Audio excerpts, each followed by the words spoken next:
This is Between the Uprights. Football is life. The rest is just details. Here are your hosts, Joe, Matt, and Chris.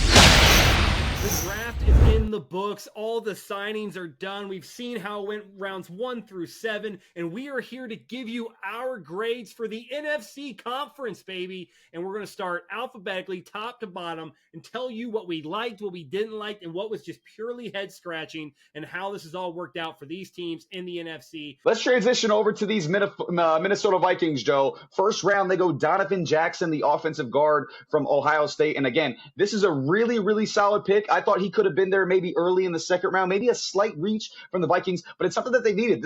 We saw in the playoffs last year how bad this offensive line struggled with pressure, especially against the aforementioned Los Angeles Rams that had Jared Verse coming at him, that had Braden Fisk coming at him, and they struggled a lot. Sam Darnold got sacked, I think, 9 times in that playoff game. Unbelievable performance on that defensive line. So again, they needed offensive line, especially with their left tackle, as well, coming off an ACL. They needed offensive line. Darisaw is his name. I was spacing out on his name for a second. Christian Darisaw, the left tackle for the Vikings.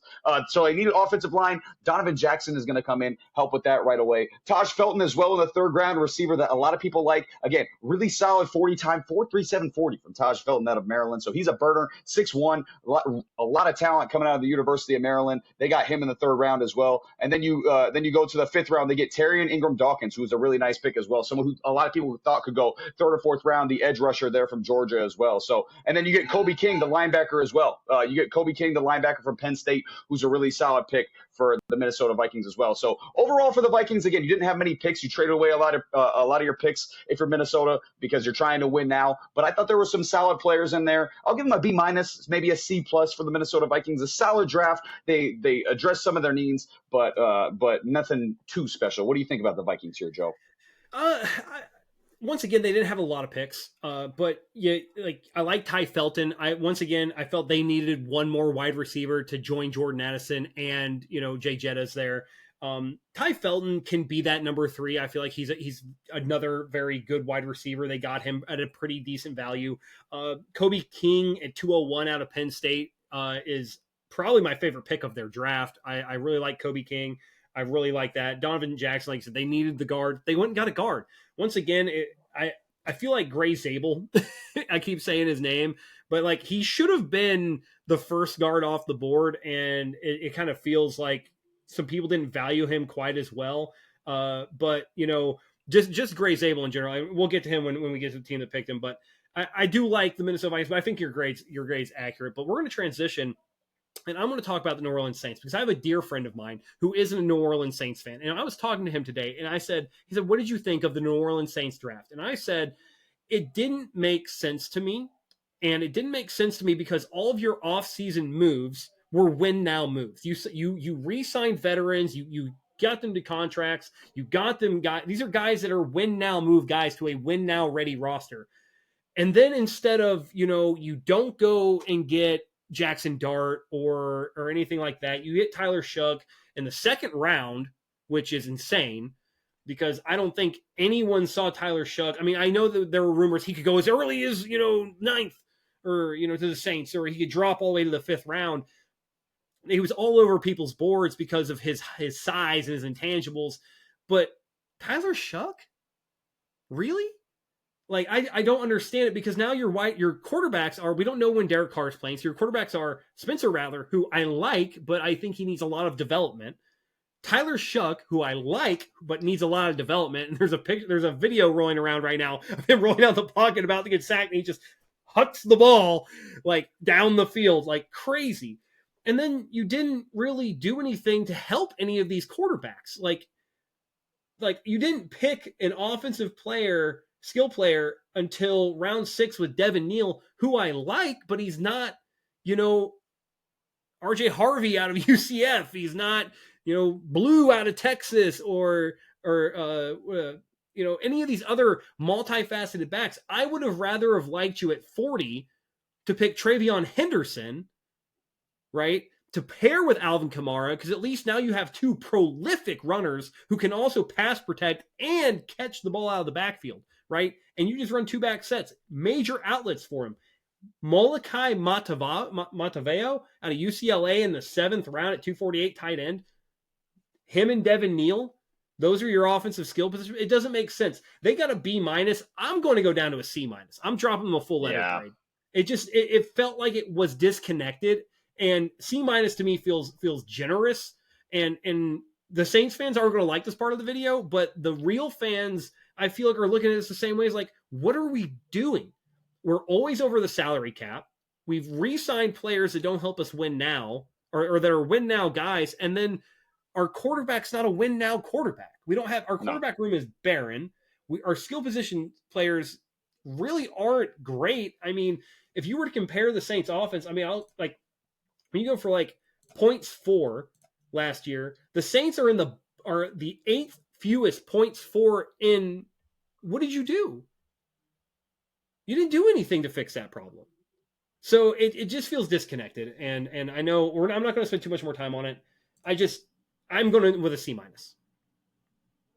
C- is very fair, Joe. And again, I've talked a lot about the Saints this offseason. And by the way, the Saints are one of like the underrated worst organizations in football. Like they're like, nobody talks about them as like a bad organization, but like they're not a good organization. Like the way that they've manipulated the cap over the years, just screwed themselves over, and then not won along with manipulating the cap doesn't make any sense. Again, the Kelvin Banks first round pick, I wasn't mad at it. I thought it was a solid pick there. But again, now they're going to kind of have to reshuffle their offensive line. Did they reach for Banks a little bit? And then, like you mentioned, Tyler Shuck. I like Tyler Shuck. I think we talked about it in previous videos. I thought he was going to go early second round, but not to the Saints. I don't like that fit at all for the New Orleans Saints. And again, there's not enough weapons there. Chris Olave never stays healthy. Rashid Shaheed's coming off a was it a meniscus, ACL, something with his knee. He hurt something with his knee and he missed the whole year. So again, I like a few of their picks later on in the draft. Danny Stutzman was nice. Riley, the corner, is nice. I do like Devin Neal, but again, it's just not enough. And this team might be one of the worst teams in football this year, for real. Like this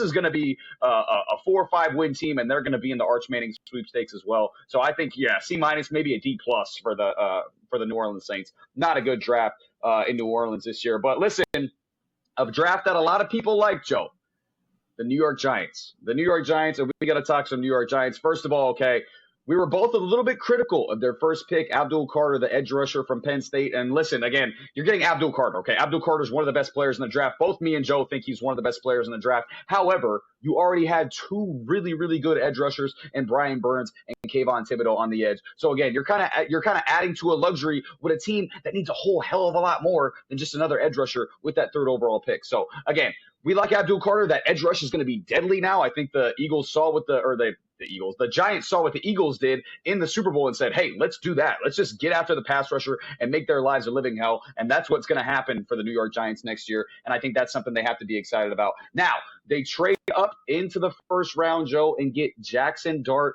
the quarterback from Ole Miss. Now, I'm not the biggest Jackson Dart guy. I do like Dart. He's a solid option. I'm not the biggest Jackson Dart guy. There's things to like about him. Obviously, his mobility. He's really good under pressure as well. He deals with the blitz and he deals with pressure really well. But I'm not sure of his long-term upside. I don't know how good he can be as a quarterback. I don't know if he's ever going to be a top 5, top 10 type quarterback in the NFL. We're going to have to see. It's going to depend on how he develops, and he's not going to have to start right away, obviously, because they have Russell Wilson, because they have Jameis Winston. He's going to have time to develop here in New York. But again, they traded up. They needed a quarterback of the future. They got a quarterback in the future at Jackson Dart. Now, their 3rd and 4th and even their 5th round picks, Joe, I really, really like. Darius Alexander, the defensive tackle out of Toledo, is a guy who people were talking about at the end of the first round, and you get him in round 3, adding to, like we just talked about, a defensive line that is now monstrous. You have Abdul Carter, Brian Burns, Kayvon Thibodeau, Dexter Lawrence. Now you add Darius Alexander to that. That is a unit that is going to scare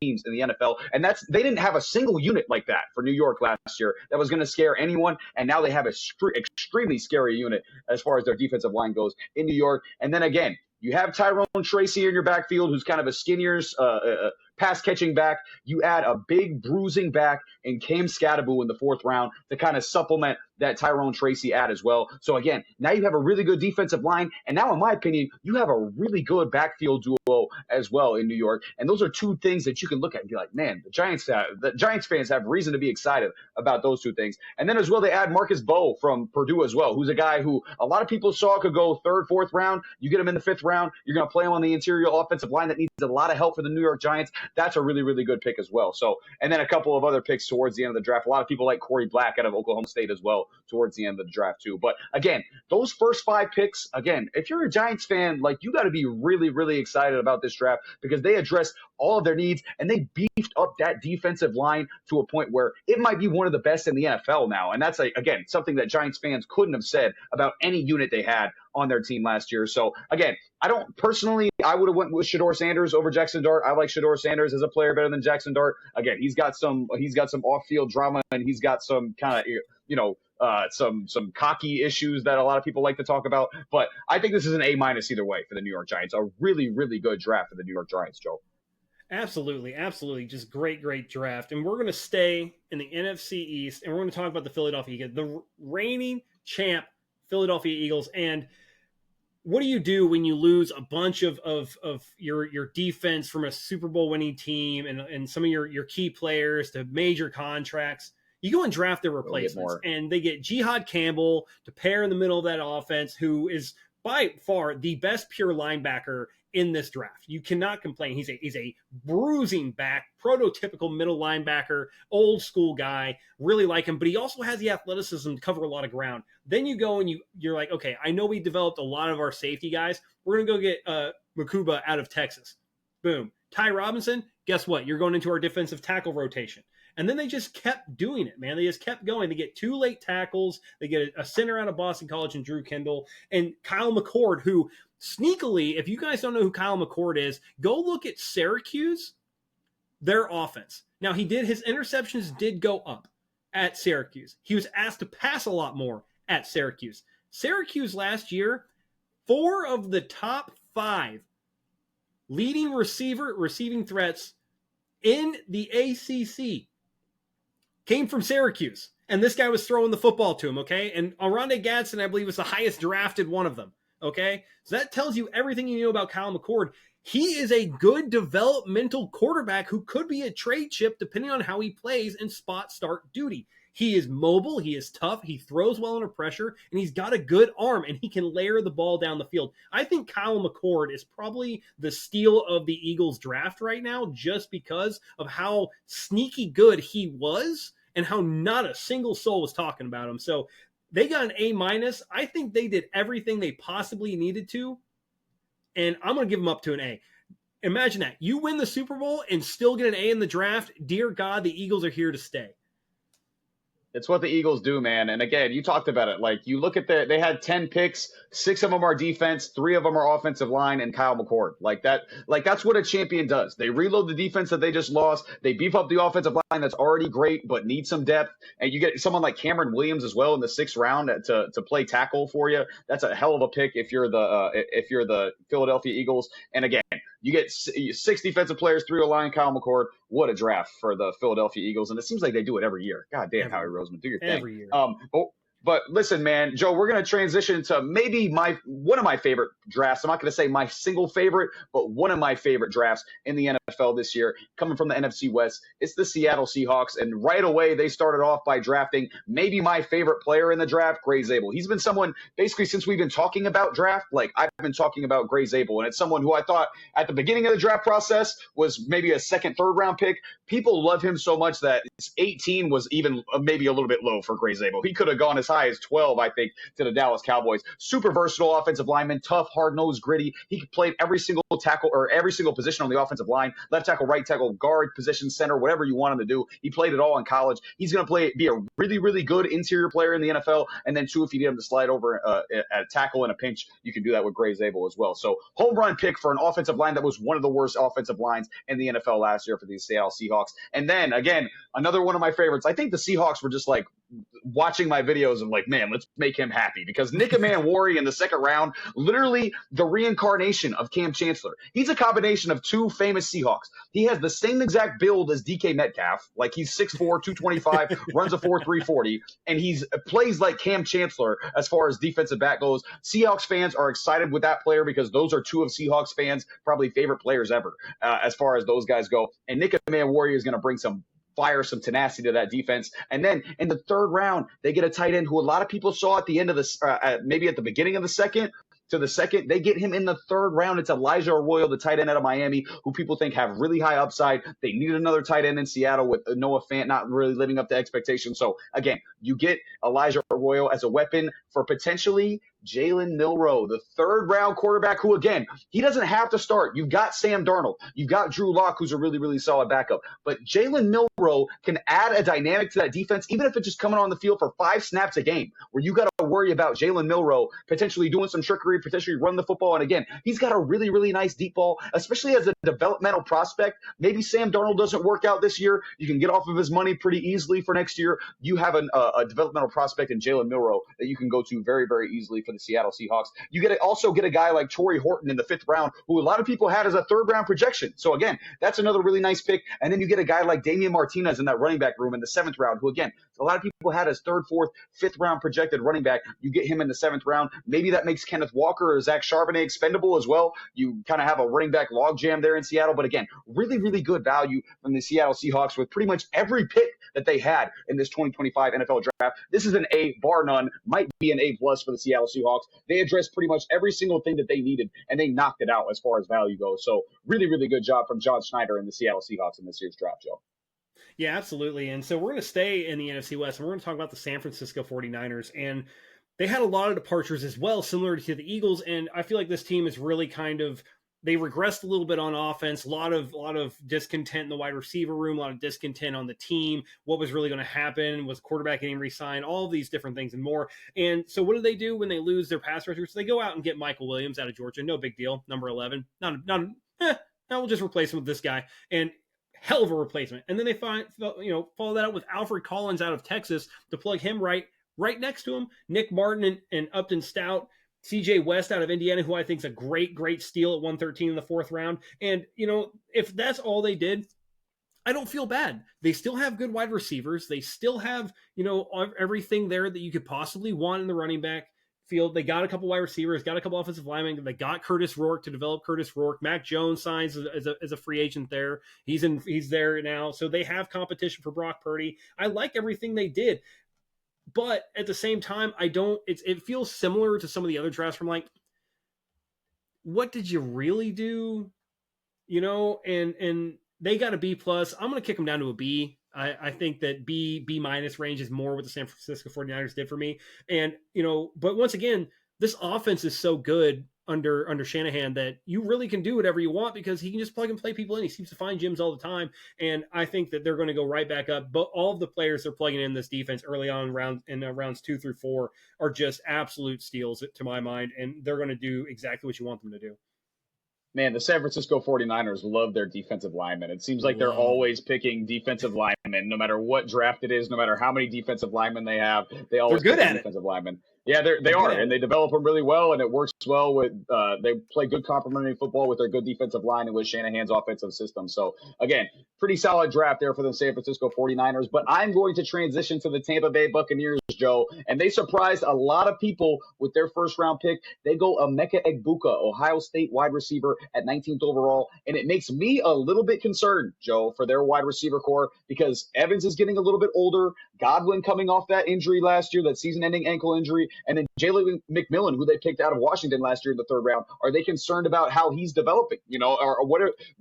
Why would they go Egbuka here? Now, again, their offense is going to be they're going to light it up even more than they did last year. Their offense is unbelievable. They have 4 really good receivers, Baker Mayfield, a top 3 offensive line last year per PFF, and 3 really good running backs in the backfield, as well as a good tight end in Cade Otton too. So this offense is going to light it up, assuming that Liam Cohen wasn't like the most important offensive coordinator of all time for the Tampa Bay Buccaneers. So again, it's going to be a really, really good offense. But again, they had bigger needs. I thought they should have went edge rusher there. Again, I thought that was a good place for James Pierce Jr. Maybe if they weren't concerned about Mike Green's off-field issues or Dominez Raku as well, another guy that we just talked about previously, that would have been a good spot for any of them. But they decided to go Emeka Egbuka, and again, maybe it's going to work out for him because it's going to be a really, really nice receiving core there. But I did like their 2nd and 3rd round picks. Benjamin Morrison would have been a first rounder if it weren't for the hip injury he sustained last year. He's a lockdown. He's a steal if he's healthy. He could have been a potential top 10 pick if he was healthy this year. He's a really, really nice corner. And then Jacob Parrish as well, a fast corner out of Kansas State. He's a really good pick as well, helping what was the third worst pass defense in the NFL last year for the Tampa Bay Buccaneers. They needed some help in the corners, and they got it. They also got a couple edge guys, and David Walker and Roberts as well out of SMU in the 4th and 5th rounds. Some like Walker as a potential like small school standout type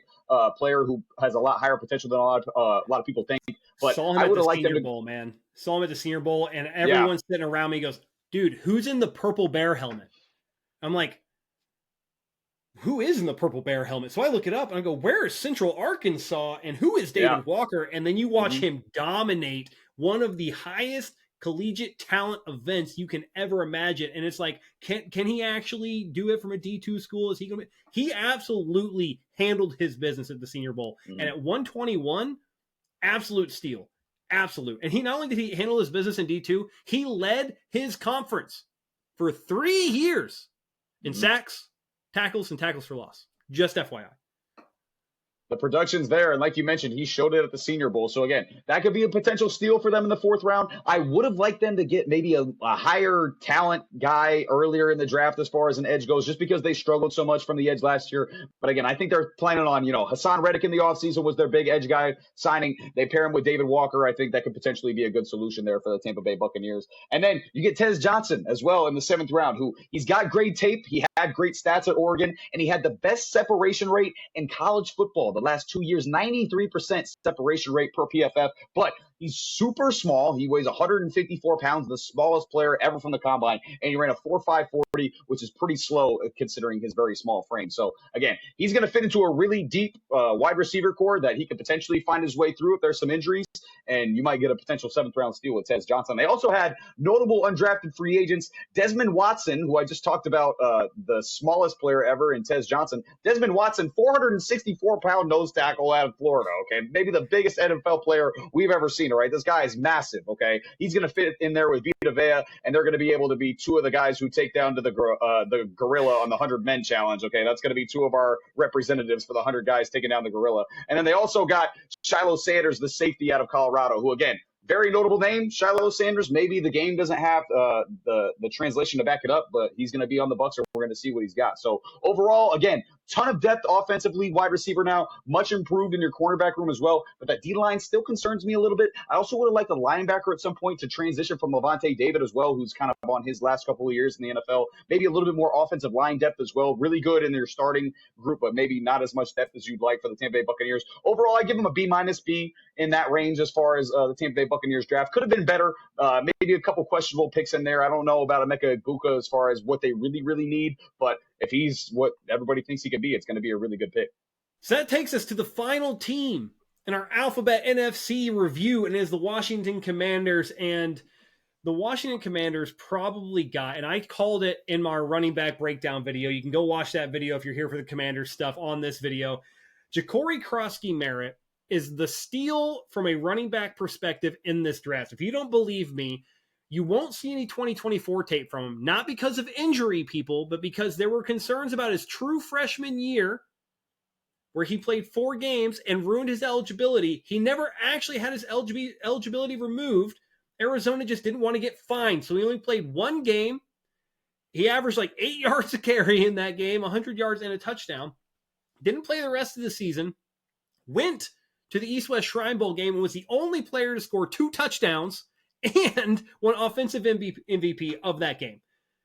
You got him at 245.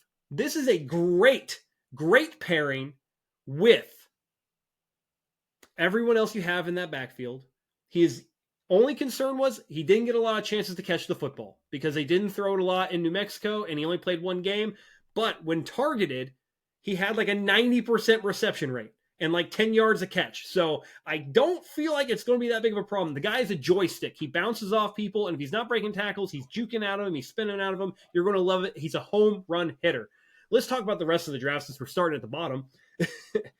I love Josh Carnley Jr. I think that, you look at what the other teams did that we've talked about in this video, the New York Giants, the Dallas Cowboys, Philadelphia Eagles, you look at the pass rushes, things like that, and you go, we have a young quarterback. We need to invest in a tackle. I feel like Josh Carnley Jr. at 29 is probably about where his value was. He could have, we'd seen him go a little bit higher. The draft kind of fell to you that way. You can't argue with that. Trey Amos out of Mississippi is arguably one of the best corners in this draft. So you secure him. Jalen Lane out of Virginia Tech has some things he can offer you. And you didn't have a lot of picks and a lot of opportunity. And some people didn't like the Connerly pick. But I think that you have that option there now to develop a tackle, especially you have Laramie Tunsil. He's aging. You have Brandon Coleman. I think a good investment in tackle is good there. I like it. I really, really like it.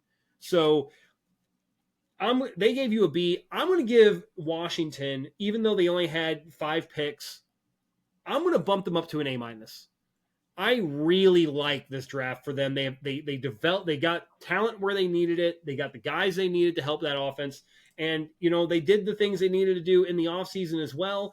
Ja'Cory Brooks goes to them as an undrafted free agent. And we had talked about Ja'Cory Brooks on this channel. We like Ja'Cory Brooks, especially after we saw how Tyler Shuck was throwing the football, and Ja'Cory Brooks still put up the numbers he put up. So I like what they did. I like who they got. And now they are getting some talent to keep this thing going for a team that saw themselves in the NFC Championship last year with a rookie quarterback, as well as, hey, Commanders fans, congratulations coming back to DC. $4 billion stadium. I can't wait to see it. Absolutely love it for the Commanders, who have been so disenfranchised for so long. Things are finally turning the corner. I am giving you guys an A- on this draft, and hell yeah, maybe the stadium boosted that a few points for me, but I'm excited. This has been Between the Uprights. Football is life. The rest is just details.